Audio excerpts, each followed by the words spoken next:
এবার প্রতারণার অভিযোগে গ্রেফতার হলেন কলকাতা পুলিশের প্রয়াত সার্জেন্ট বাপি সেনের ছেলে। রবিবার শঙ্খ শুভ্র সেনকে গ্রেফতার করে দিল্লি পুলিশের সাইবার সেল। ইনভেস্টমেন্টের নাম করে প্রতারণার অভিযোগে একটি মামলা হয়েছিল দিল্লিতে। পুলিশ সূত্রে খবর, প্রতারণার যে টাকা অ্যাকাউন্টে গিয়েছিল সেই অ্যাকাউন্ট থেকে টাকা তুলেছিলেন শঙ্খ শুভ্র। সেই মামলার প্রেক্ষিতেই রবিবার বেহালার পর্ণশ্রীর বাড়ি থেকে প্রয়াত ট্রাফিক সার্জেন্টের ছেলেকে গ্রেফতার করে দিল্লি পুলিশ। 2002 সালে বর্ষবরণের রাতে মহিলার সম্মান রক্ষার্থে খুন হন সার্জেন্ট বাপি সেন। সেই বাপি সেনের ছেলেকে গ্রেপ্তার করলো দিল্লি পুলিশের সাইবার বিভাগ। দেখতে পাচ্ছি দিল্লি পুলিশের টিম, সাইবার বিভাগের টিম, তারা এসে পৌঁছেছে কলকাতায়। পর্ণশ্রীর বাড়ি থেকে গ্রেপ্তার করেছে তাকে। শোনা গেল যে ও কোথাও থেকে টাকা তুলেছে ব্যাংক থেকে। তো হঠাৎ দিল্লি পুলিশ কালকে এসেছিল, এসে ওকে অ্যারেস্ট করেছে।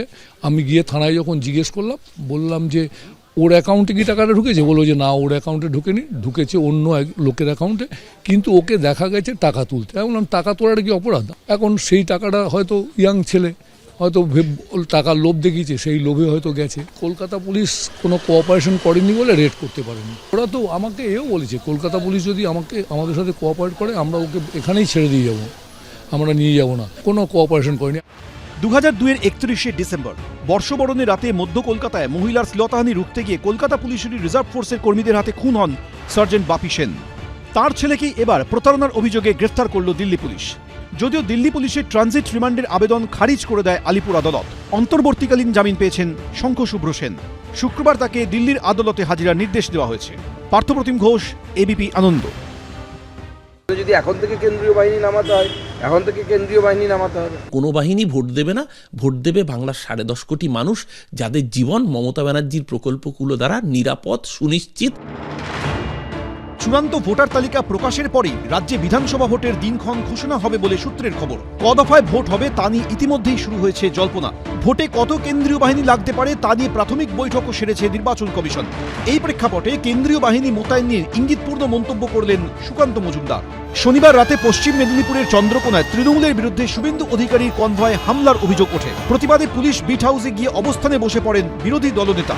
সেই ঘটনায় রাজ্যের আইন শৃঙ্খলা পরিস্থিতির সমালোচনা করতে গিয়েই কেন্দ্রীয় প্রতিমন্ত্রী ও বিজেপির প্রাক্তন রাজ্য সভাপতি সুকান্ত মজুমদারের মুখে শোনা যায় প্রয়োজনে ভোটের আগেই কেন্দ্রীয় বাহিনী মোতায়েনের কথা। এই যে গণতন্ত্রকে হত্যা করার প্রয়াস, এই প্রয়াস মুখ্যমন্ত্রী এই জন্য করাচ্ছেন যেন এমন একটা পরিস্থিতি হয় যে কেন্দ্র সরকার যেন কোনো কড়া পদক্ষেপ নেয় এবং তারপরে তিনি সহানুভূতি পেয়ে আবার যেন ভোটের ক্ষমতায় ফিরে আসতে পারেন। কিন্তু সেটা তো হবে না।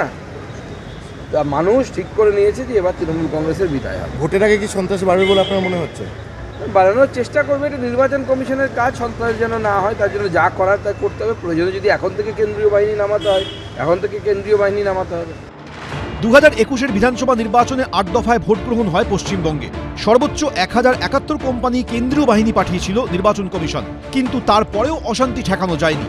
ভোট পরবর্তী সন্ত্রাসে রক্তাক্ত হয় রাজ্য। কাকুরগাছির বিজেপি কর্মী অভিজিৎ সরকার থেকে নন্দীগ্রামের বিজেপি কর্মী দেবব্রত মাইতি, সোনারপুরের হারান অধিকারী। একাধিক খুনের ঘটনা ঘটে। তাছাড়াও হামলা, ধর্ষণের মতো মারাত্মক সব অভিযোগ ওঠে। হাইকোর্টের নির্দেশে মামলার তদন্তভার যায় সিবিআই এর হাতে।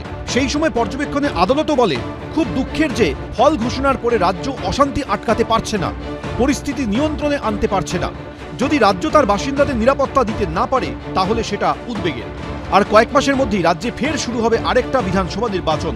তার আগে কেন্দ্রীয় বাহিনী নিয়ে কেন্দ্রীয় প্রতিমন্ত্রীর মন্তব্যে জল্পনা তীব্র হয়েছে যে তাহলে কি এবার ভোট ঘোষণার আগেই রাজ্যে কেন্দ্রীয় বাহিনী মোতায়েন হয়ে যাবে? ভোট তো দিয়েছিল বাংলার মানুষ। ওরা কেন্দ্রীয় বাহিনী না চেয়ে ওরা বরঞ্চ এবার ওই রাষ্ট্রপুঞ্জের যে পিস কিপিং ফোর্স আছে না, সেটাকে চাক। বা ওই রাশিয়া ইউক্রেন যুদ্ধে যে ফোর্স কাজ করছে, শক্তপোক্ত ফোর্স, সবচেয়ে ভালো হয় ওরা চাইতে পারে এই মুহূর্তে আমেরিকার কাছে, ডোনাল্ড ট্রাম্পের কাছে, যারা ওই ভেনেজুয়েলার প্রেসিডেন্ট মাদুরোকে রাতের অন্ধকারে অপারেশন করে তুলে আনলো, ওই বাহিনী চেয়ে আনুক। সূত্রে খবর, আসন্ন বিধানসভা ভোটে কেন্দ্রীয় বাহিনী নিয়ে ইতিমধ্যে দিল্লিতে প্রাথমিক বৈঠক করেছে নির্বাচন কমিশন। 5ই জানুয়ারি সেই বৈঠকে সেখানে পশ্চিমবঙ্গ পুলিশের নোডাল অফিসার আনন্দ কুমার জানিয়ে দেন, ভোটের জন্য 35,000 রাজ্য পুলিশ দেওয়া যাবে। বিশেষজ্ঞদের মতে কত দফায় ভোট হবে তার উপরেই নির্ভর করবে কত কোম্পানি কেন্দ্রীয় বাহিনী প্রয়োজন হবে। কিন্তু সেই কেন্দ্রীয় বাহিনী কখন মোতায়েন করা হবে? ভোট ঘোষণার আগেই, না ভোট ঘোষণার পর ধীরে ধীরে বাহিনী মোতায়েন করবে কমিশন? তা নিয়ে নতুন করে শুরু হলো জল্পনা। সনদ ঝা, সত্যজিৎ বৈদ্য, এবিপি আনন্দ।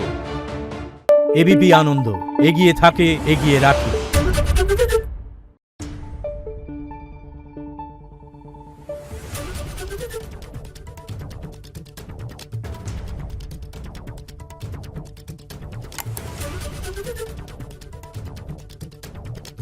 রিপোর্ট।